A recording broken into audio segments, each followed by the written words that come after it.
നമ്മൾ കൊതിക്ക് ഭക്ഷണം കഴിക്കുക, കൊതിച്ച് ഡ്രസ്സ് മേടിക്കുക എന്നൊക്കെ പറയുമല്ലേ, എന്ന് പറഞ്ഞ പോലത്തെ ലൈഫായിരുന്നു ഞങ്ങളുടെയൊക്കെ. ഭയങ്കര ആഗ്രഹം, ഇന്നതിനോട് വലിയ ആഗ്രഹം എന്നൊക്കെ ഉള്ളതായിരുന്നു. ഒരു ചക്ക പുഴുക്കുണ്ടാക്കി കഴിഞ്ഞ് കഴിഞ്ഞാൽ ശരിക്കും പറഞ്ഞാൽ അത് ചക്കപ്പുഴുക്ക് ഒറ്റയടിക്ക് ഒരു ചക്ക മുഴുവനും വേവിച്ചു. ഇപ്പോഴാണ് ഒരാഴ്ചത്തേക്ക് ഫ്രിഡ്ജിൽ വെക്കത്തില്ലേ, അന്നതില്ല. ചക്കപ്പുഴുക്ക് ഞങ്ങളുടെ വീട്ടിൽ ഞങ്ങളെ മിക്കവാറും ഉണ്ടാക്കുന്ന ഞാനും അനിയത്തിയും പറഞ്ഞ പോലെ വല്യച്ഛൻ്റെ ഇളയ മോൻ അവിടുന്ന് ഞങ്ങളുണ്ടാക്കിയാലേ ഇഷ്ടം വരുള്ളൂ. ഇവിടെ വന്ന് എട്ടായിട്ട് മുറിച്ച് വെച്ചേച്ചും പോവും.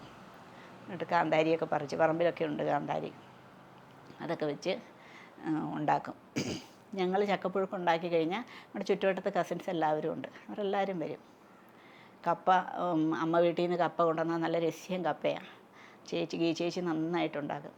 അപ്പോഴും കപ്പ പുഴുങ്ങി ഞങ്ങൾ വലിയ നീള ഇറയമുണ്ട്, ആ ഇറയത്തോട്ട് പാത്രത്തോടെ വെച്ച് കഴിഞ്ഞാൽ എല്ലാവരും മുൻവശത്ത് വട്ട നിൽപ്പുണ്ട്, വാഴയിലയുടെ ഇത് ഒക്കെ എടുത്തുകൊണ്ട് വന്ന്, പ്ലേറ്റൊന്നും വേണ്ട ആർക്കും, ഉള്ളിയും മുളകും കൂടി ഇടിച്ച് വെച്ചാൽ മതി.